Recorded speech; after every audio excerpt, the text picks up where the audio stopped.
Stranded at sea, fearing for their lives. What started as a story of 4 military veterans rowing across the Atlantic to raise awareness ended in a story of survival. Greg Vandergrift has more on a Minnesotan whose mission turned into a rough waters rescue.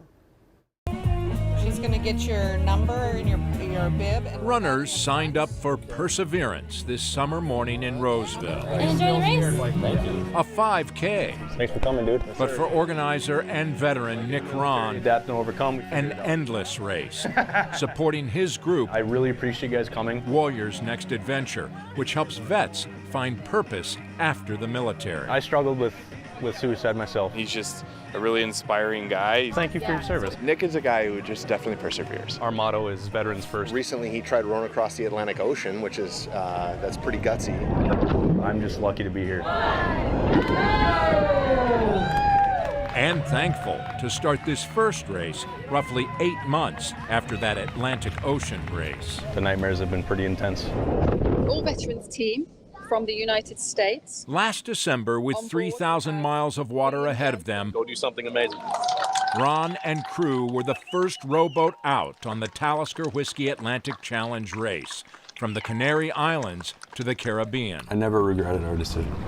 A rowing decision that Ron's Air Force veteran team trained for on Lake Superior in summer 2022, part of Warriors Next Adventure's pursuit of post-military adventure with New York's Chad Miller. It actually brought me back from a dark place. Nebraska's Tommy Hester. He's getting all of my tan lines in this shot. And Wisconsin's Will Jansen. Do your business in the bucket and chuck her overboard. 4 men, 2 rowing seats, 2 bow and stern cubby holes for bunks. I don't know. If it was anyone else, I don't know if we would have made it.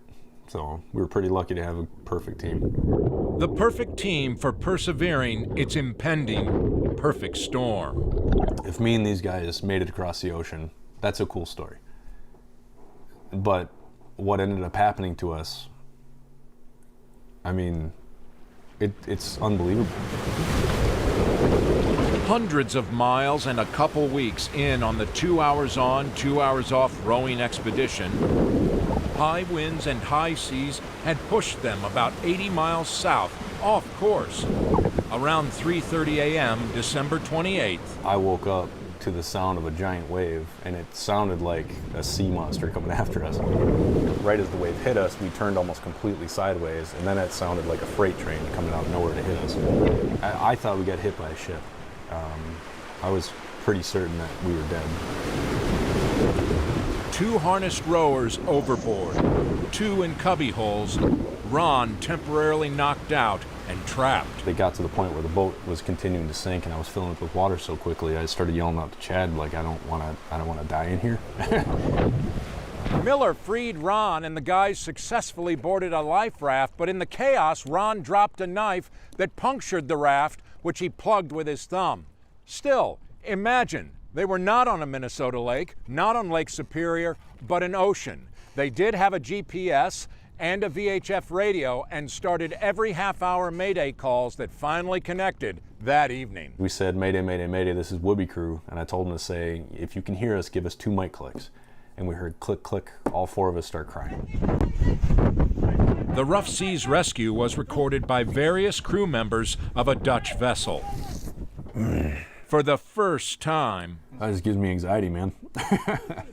Ron watches as the nearly 600-foot vessel and tiny raft do a life and death dance, moving to the angry sea's chaotic rhythm. These are the gloves that saved my life. Rowing gloves that covered a gash from the ordeal allowed Ron to climb to life first.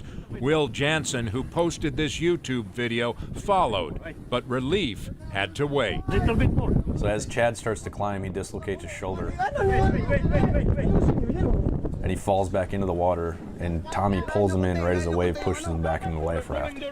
Watch again as a timely wave shoves Miller into the life raft. Welcome on board. Welcome on board. A remarkable moment. You guys saved our life. Thank you. Yes! In a perseverance story, Tommy Hester was last aboard. I remember patting him on the head and telling him I loved him, kissed him on the forehead. I just remember saying it's over. Ron recalls a crew member's astonishment.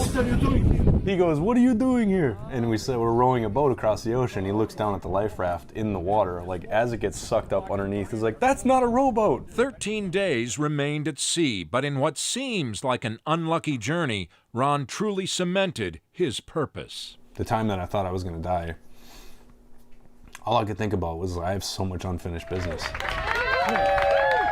Business that continued in a Roseville Park on a glorious summer day. To be alive. Congratulations, my friend. Greg Vandegrift for the KARE 11 News Extra. Though the crew was unable to right that capsized vessel, Ron believes it may still be floating upside down somewhere in the ocean because of multiple air-filled pockets in the boat. Wow. Amazing. That video is amazing. I know. Can you imagine you're I almost cannot. to safety and you dislocate your shoulder and then that wave? I mean, the whole story. And 80 is... miles south is toward more of, it's December, so you're 80 miles south, so a lot more currents than what they were anticipating, and waves and storms, obviously. Crazy story. Yeah, that's an amazing story by Greg, so we appreciate that.